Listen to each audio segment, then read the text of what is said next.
السلام علیکم ورحمۃ اللہ تعالی وبرکاتہ۔ آئیے کچھ باتیں میں آپ کو بتاتا چلوں۔ میں اپنے نوجوان بھائیوں سے کہنا چاہتا ہوں کہ تم کبھی اپنے ماں باپ سے دوریاں اختیار مت کرنا۔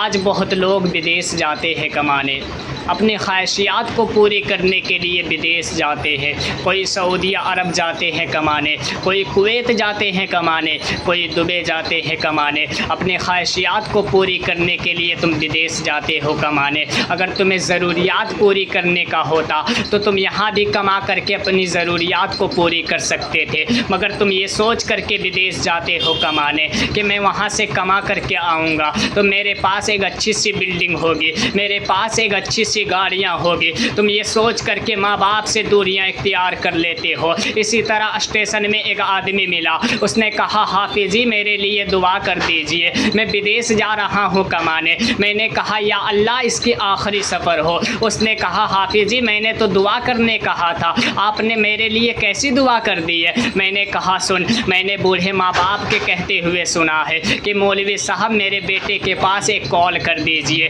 میرا بیٹا بدیس گیا ہے، ابھی تک کال نہیں کیا ہے، کئی دن ہو گئے ہیں۔ میں اس انسان سے کہنا چاہتا ہوں کہ تم اپنی بیوی سے بات کرنے کے لیے 2 منٹ ہر روز کال کیا کرتے ہو تو ہفتے میں ایک بار ماں باپ سے بھی بات کر لیا کرو، کیونکہ تمہیں ابھی پتہ نہیں ہے کہ بیوی تمہیں تب اپنایا ہے جب تم کمانے کے لائق بن گئے ہو، بیوی تمہیں تب اپنایا ہے جب تم اس کی ضروریات کو پوری کرنے کے لائق بن گئے ہو، بیوی تمہیں تب اپنایا ہے جب تم اس کی خواہشات کو پوری کرنے کے لائق بن گئے ہو، اور باپ تمہیں تب اپنا لیا تھا جب تم چلنے نہیں جانتے تھے تو انگلی پکڑ کر کے تمہیں چلنا سکھایا ہے، باپ تمہیں تب اپنا لیا تھا جب تم پیدا ہوئے تھے تو سینے سے لگا کر کے کہا تھا یہ میرا شیر ہے، جب تم پیدا ہوئے تھے تو گلے سے لگا کر کے کہا تھا یہ میرا لال ہے، میرا لاڈلا ہے۔ اگر تم اپائز ہوتے تو کوئی بیٹی دینے کے لیے تیار نہیں ہوتا، اگر تم آج کماتے نہیں تو کوئی بیٹی دینے کے لیے تیار نہیں ہوتا،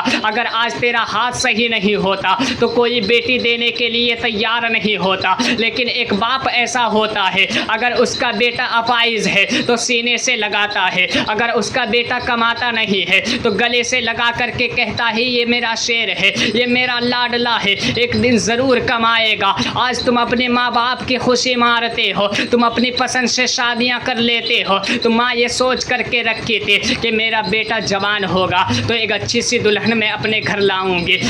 میرا بیٹا جوان ہوگا تو ایک اچھی سی بیٹی بنا کر کے میں اپنے گھر لاؤں گی۔ پتہ کیا چلتا ہے کہ 20-22 سال ایسی ہی گزر جاتے ہیں تو 60 سال کی زندگی ابھی بتانے میں مشکل ہو رہی ہے، تو معلوم ہوتا ہے کہ ایک بیوی کے ساتھ 40 سال گزارنی ہے تو تم اپنی خوشی کے چلتے ماں باپ کی خوشی مارتے ہو۔ تمہیں معلوم نہیں ہے کہ ماں کے قدموں کے نیچے جنت ہے اور باپ جنت کا دروازہ ہے، اور بیوی تیرے پاس کال تب کرتی ہے جب اس کی خواہشات پوری کرنے کے لائق تم بنے ہو، اور باپ تمہیں محبت میں کال کیا کرتا ہے۔ اسی لیے کہتے ہیں